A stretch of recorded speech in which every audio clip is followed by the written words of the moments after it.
pula Dia yang menjadi pengantara antara Allah dan manusia, yaitu manusia Kristus Yesus. Ayat 6, yang telah menyerahkan dirinya sebagai tebusan bagi semua manusia. Itu kesaksian pula. Itu kesaksian pada waktu yang ditentukan. Perhatikan baik-baik ayat ini, bahwa kita punya Allah itu Esa. Dan Esa pula lah perantara kita dengan Tuhan. Sekali lagi, yang kita kenal sebagai manusia, Yesus itu dikatakan manusia yang menyerahkan dirinya sebagai tebusan. Buat siapa? Buat semua manusia. Itu kesaksian pada waktu yang ditentukan. Kapan waktu yang ditentukan? Sekarang. Anda dan saya bisa menikmati kesaksian ini. Nah, mari kembali ke transparansi saya. Kita mau sama-sama merenungkan baik-baik. Bicara soal kematian Kristus.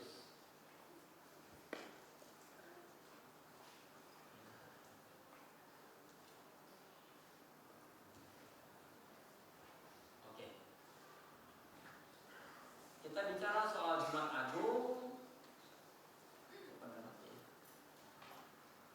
Bisa diulang. Oke, ke atasnya lagi saat sebelumnya. Ya, oke. Nah, klik saya nggak tahu ini kenapa. Oke, berarti ya. Nah, Bapak dan Ibu, kalau kita melihat tentang kematian Kristus, ini bicara tentang satu topik. Saya hanya bicara soal kematian, tidak bicara soal kebangkitan. Karena kebangkitan nanti minggu besok. Dan kita mau sama-sama merenungkan baik-baik. Ini satu doktrin, itu satu hal yang penting buat kita ingat. Kalau kita nggak pernah tahu tentang kematian, kalau kita nggak pernah memahami kematian Kristus, kita akan menjadi sia-sia. Kita nggak akan beda dengan orang lain, sama. Tapi kalau kita mengerti kematian itu, kita akan berbeda. Kita akan menjadi orang-orang yang sungguh-sungguh berbeda. Nah, dalam kematian ini saya cuma mau bicara 3 hal. Benarkah Yesus Kristus mati di salib? Itu pertanyaan yang seringkali ditanyakan. Benarkah Dia mati? Nah, kalau memang benar Dia mati, mengapa Kristus mati? Kenapa Dia mesti mati?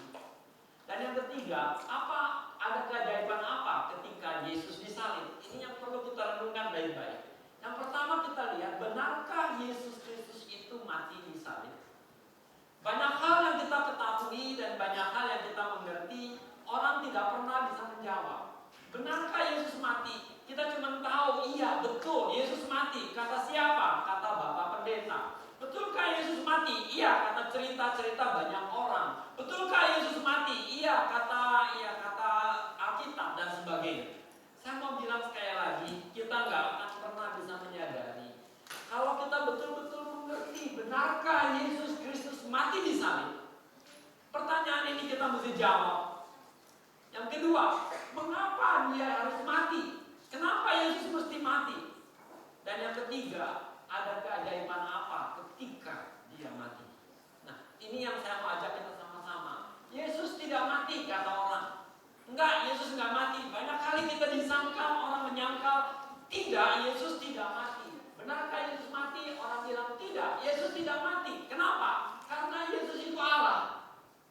Anda tahu, kalau Allah tidak akan pernah bisa mati. Kalau Allah mati, bahaya. Kemarin kita juga dengar, kalau Dia Allah, paku itu bengkok. Kena ke badan Dia langsung patah. Dia dipukul, ya pukulannya itu jadi patah. Dia nggak apa-apa, karena Dia Allah. Dia katakan kalau Yesus Allah, bagaimana mungkin Dia bisa mati? Itu banyak orang mengatakan seperti itu. Dan kita mengatakan bahwa Yesus itu Allah. Dan betulkah Dia Allah? Kalau Dia Allah, maka Dia nggak bisa mati. Karena Dia bilang Dia kekal. Dia ada. Dia betul-betul kekal. Dan Dia tidak akan pernah bisa mati. Itu pernyataan. Jika kalau Yesus mati, berarti Allah orang Kristen mati. Apakah itu betul kalau kita mengatakan seperti itu? Makanya orang berkata, Dia nggak mati. Banyak orang mengatakan Dia tidak mati karena dia tidak tahu, karena pernyataan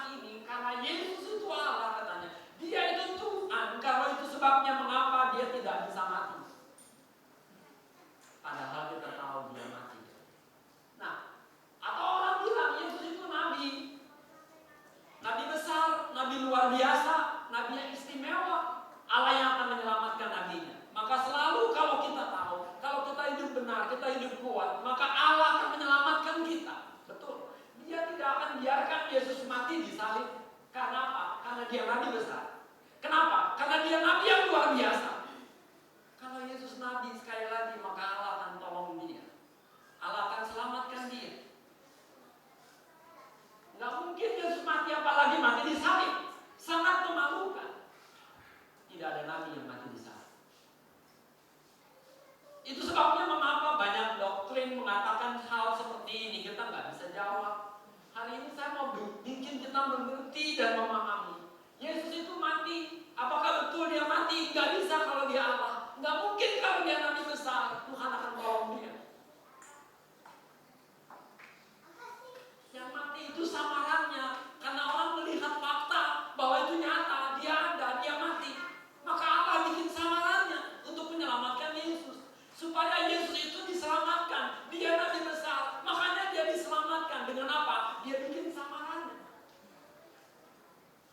Saudara sekalian, baik-baik statement ini. Ini yang dibuat oleh para Yahudi. Orang-orang Yahudi zaman dulu. Para yang dikatakan orang-orang tokoh-tokoh Yahudi.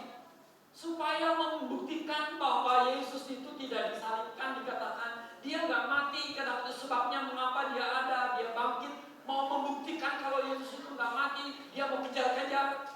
Sekali lagi, itu banyak hal yang membuat seperti ini. Yesus itu disamarkan.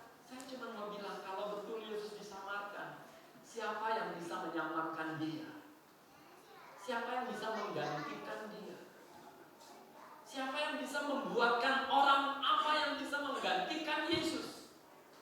Siapa orangnya yang bisa menggantikan Yesus? Itu pertanyaan yang perlu dijawab. Kalau dia disamarkan, bagaimana mungkin dia bisa mengucapkan 7 perkataan yang luar biasa di atas salib?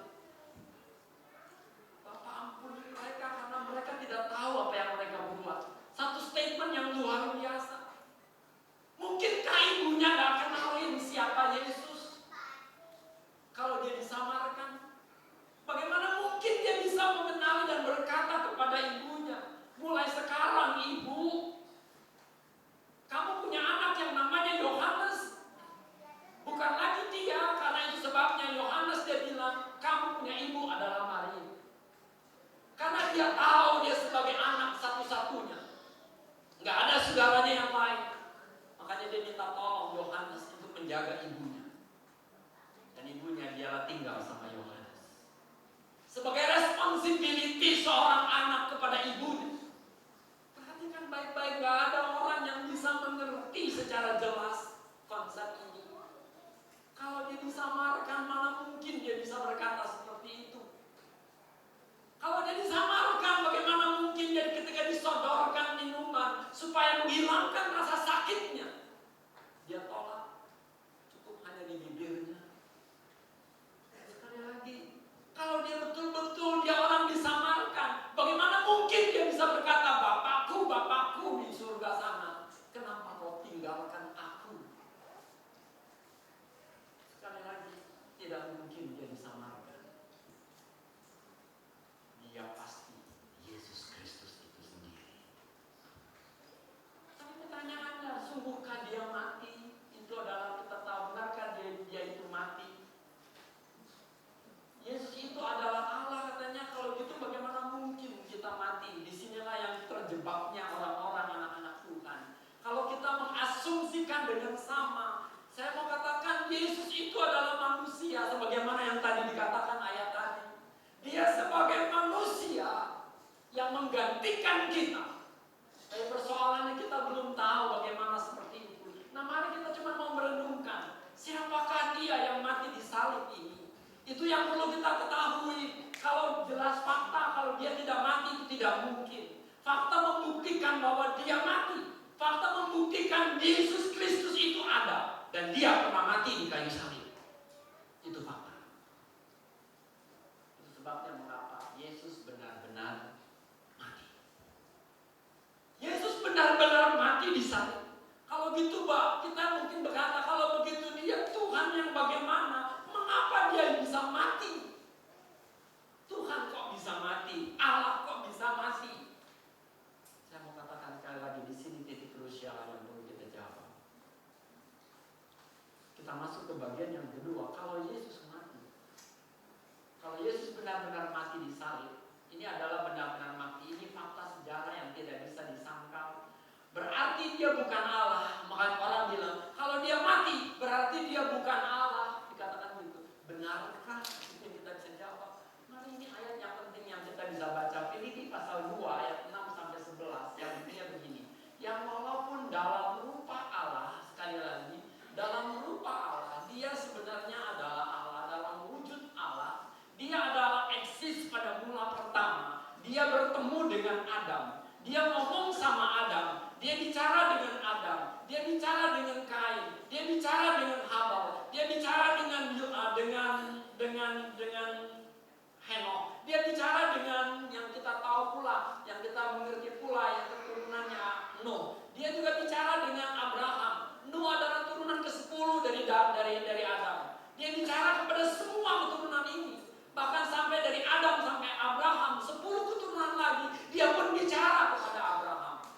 Dia bicara kepada Ishak, dia bicara kepada Yakub, dia bicara kepada semua orang. Kita bisa katakan dia ada pada Allah. Dalam wujud manusia, dia memang betul wujud yang sempurna manusia pada masa itu.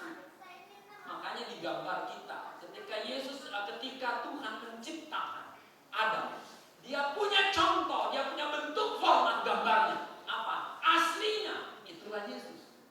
Makanya gambar kita ini sama seperti Kristus. Kita ini gambarnya Allah. Tahu, kita ini gambarnya Tuhan.